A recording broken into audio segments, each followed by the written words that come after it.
Boletim Coppola. Sejam muito bem-vindos ao Boletim Coppola de resposta ao comediante Fábio Porchat. Recentemente, em entrevista a um podcast, o contratado da Rede Globo confessou seu pavor em relação à paternidade. Porchat disse que morre de medo que seus filhos sejam burros, imbecis, babacas ou débeis mentais que votam no presidente da República. Mas você cria um filho, ele vota no Bolsonaro. Você, caralho, Deus me livre isso! Ele virou um débil mental. Então, assim, eu morro de medo de ter filho idiota, filho burro, e filho que maltrata os outros. Mas já tem um filho babaca. Bom, depois de insultar milhões de brasileiros, eleitores do presidente, Porchat afirmou que Bolsonaro é, aspas, um animal, um rato, um verme e um câncer, e que, se preciso, faria campanha já no primeiro turno para reconduzir Lula e o PT à cena do crime. Para justificar sua posição, Porchat afirmou que Bolsonaro não tem humanidade, que mente descaradamente, que ele é responsável pela fome no Brasil e comanda um governo muito corrupto. O Fábio Porchat tem todo o direito de não querer ser pai por medo de ter um filho idiota ou babaca. Aliás, ninguém vai julgá-lo por isso. E assim como qualquer pessoa numa democracia, o Porchat também tem direito à sua própria opinião, por mais disparatada que ela seja. Mas o Fábio Porchat não tem direito aos seus próprios fatos. E é com fatos que nós vamos demonstrar que a balança moral desse comediante global está muito desequilibrada. Bom, antes de apontar com fatos e números toda a desinformação no discurso do Fábio Porchat, eu queria chamar a atenção de vocês para uma contradição elementar na postura dele. Reparem que coisa bonita que ele fala nesse trecho aqui da entrevista. Nesse país que a gente está, nós somos o topo da cadeia. Nós podemos escolher ser quem a gente quer ser. Vamos escolher ser legal. Vamos escolher ser gente, né? Vamos escolher ser gente que se importa com o outro. Eu acho que é isso que a gente está precisando. Bom, impossível discordar do Porchat nessa. Ele é um cara talentoso, cresceu numa família estruturada, teve todas as oportunidades na vida, se tornou realmente um profissional de muito sucesso e com menos de 40 anos já é um multimilionário. Ele, de fato, está no topo da cadeia. O Fábio hoje pode ser quem ele quiser, inclusive uma pessoa gentil. Uma pessoa tolerante, uma pessoa que se importa com o próximo, que respeita o outro. A questão é que o mesmo cara, paz e amor, que disse essas coisas lindas, alguns minutos depois já estava lá ofendendo milhões de pessoas que pensam diferente dele, insinuando que seriam burros, idiotas e sádicos, gente que só quer o mal aos outros. Cadê toda aquela empatia? Cadê aquele amor que a gente está precisando tanto, Fábio? Esse comportamento incoerente e contraditório do Porchat é um exemplo escancarado do famoso ódio do bem. Se o seu discurso é de não violência, então você tem a obrigação moral de agir e falar de forma não violenta. E vamos retomar o que ele disse. Nós estamos no topo, nós podemos escolher quem a gente quer ser. Então por que nos especiais de Natal, lá do Porta dos Fundos, vocês retratam Jesus como um torturador? Vocês retratam os apóstolos como drogados e as seguidoras do Messias como prostitutas? Cara, vocês têm todo o dinheiro e todo o tempo do mundo para bolar alguma coisa realmente especial, mas é isso que vocês escolhem ser, zombadores da fé alheia e da forma mais grosseira. Uma pena, mas vamos voltar para a entrevista do Porchat. Amigo, o seu filho tá passando fome, esquece esse papo. Ah, mas como é que eu vou de... O sexo, mas o comunismo...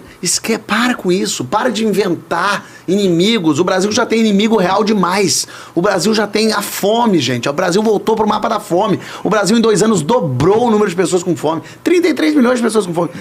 A gente já tem inimigo real matando as nossas pessoas. Para começo de conversa, esses 33 milhões de supostos famintos citados pelo Fábio Porchat não vieram de uma estatística oficial do IBGE. São números de um estudo feito pela rede PESAM, executado pela Vox Populi e financiada por uma série de ONGs como a Oxfam. É uma conclusão estranha, considerando que em 2020, graças ao auxílio emergencial, a pobreza extrema no Brasil recuou para o seu menor nível histórico, 3,3% da população em plena pandemia. De acordo com os pesquisadores da FGV, 15 milhões de brasileiros saíram da linha da pobreza até agosto de 2020, uma queda inédita de mais de 23%. E atualmente, o valor médio pago pelo Auxílio Brasil, de R$ 409, é mais que o dobro do valor médio pago pelo Bolsa Família, que era de R$ 191. Além disso, o novo Auxílio Brasil beneficia 3 milhões e 500 mil lares a mais do que o Bolsa Família. Essa estimativa das ONGs, citada pelo Porchat como se fosse uma verdade absoluta, é muito inconsistente com os números oficiais dos programas de transferência de renda que aumentaram muito acima da inflação durante o governo Bolsonaro. Na verdade, segundo o IBGE, foi no governo Dilma, a partir de 2013, que a insegurança alimentar avançou no país, crescendo mais de 60% em menos de 5 anos e retornando para o mesmo patamar do começo do governo Lula. Sem falar nos 52 milhões de brasileiros abaixo da linha da pobreza no final do governo petista. Por isso, não é nenhum absurdo temer que ideias de inspiração comunista ou de inspiração socialista voltem a ter protagonismo no governo federal. Basta ver o que está acontecendo na Argentina ou na Venezuela, isso em termos de inflação, de miséria, de insegurança. Para tirar este animal, este verme, este câncer que está no poder, eu vou pintado de estrela vermelha cantando Lula lá, voto apertando 300 vezes. Para justificar o seu fetiche eleitoral e defender o seu voto em Lula, o Porchat usa como pretexto não apenas os dados não oficiais sobre a fome, mas também sua preocupação com a corrupção, a violência e a pandemia. Ele não deve se lembrar da atuação do PT contra a MP do programa BEM, que salvou mais de 20 milhões de empregos formais em 2020. E talvez ele não tenha assistido a esse vídeo do Lula celebrando politicamente a Covid-19. Ainda bem que a natureza, contra a vontade da humanidade, criou esse monstro chamado coronavírus, porque esse monstro está permitindo que os cegos enxerguem, que os cegos começam a enxergar que apenas o Estado é capaz de dar solução a determinadas crises. O Porchat também acusa o presidente de promover a violência. Mas qual a minoria que foi física ou juridicamente perseguida pelo governo nesses quase 4 anos? Pessoal, que tal abandonar um pouco as narrativas e olhar para os números que mais importam?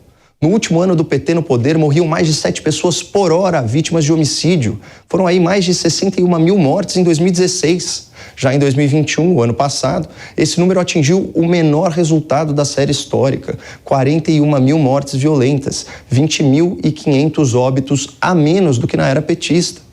Mas dentre todos os malabarismos retóricos no discurso do Porchat, esse aqui se destaca muito. Antes de a gente começar a falar de corrupção, que tem nesse governo muita corrupção nesse governo, a gente tem que falar de dignidade humana. De uma pessoa que é um ser humano, que não é objeto, não é um cara que não gosta do outro, que provoca ira, raiva, que mente descaradamente. Não, peraí, Porchat, você vai votar no Lula porque o Bolsonaro é mentiroso? Pelo amor de Deus, cara, o Lula chegou a ser condenado em 3 instâncias por 20 juízes por corrupção e lavagem de dinheiro. E ele ainda tem a cara de pau de se dizer inocente. Nosso Pinóquio do São Bernardo está flagrado em vídeo, se gabando de passar a vida mentindo sobre a pobreza no Brasil. E isso só para ganhar popularidade. E outra coisa, Fábio, de onde você tirou tantos casos de corrupção no atual governo? Por favor, faz uma lista com o número do processo judicial, o valor efetivamente desviado e quem se beneficiou do esquema. Porque se for para falar de PT e companhia, há centenas de envolvidos, incluindo o próprio Lula, e bilhões de reais em desvios comprovados pela justiça. Aliás, o Porchat, ele repete a exaustão na entrevista que o atual governo é muito corrupto. É uma acusação sem provas, mas o intuito dele não é ser justo nem falar a verdade. O seu objetivo é criar uma falsa equivalência entre Lula e Bolsonaro, como se eles fossem moralmente iguais, culpados pelos mesmos crimes. Não são. Nessa eleição, só há um ex-criminoso, um ex-condenado e um ex-corrupto. E isso é um fato, não uma opinião. Assim como é fato que nesse governo morre muito menos gente de forma violenta e os programas de transferência de renda para a população mais vulnerável são os maiores da história do país. Então, muito cuidado com as fake news, não percam a esperança no Brasil e fiquem com Deus.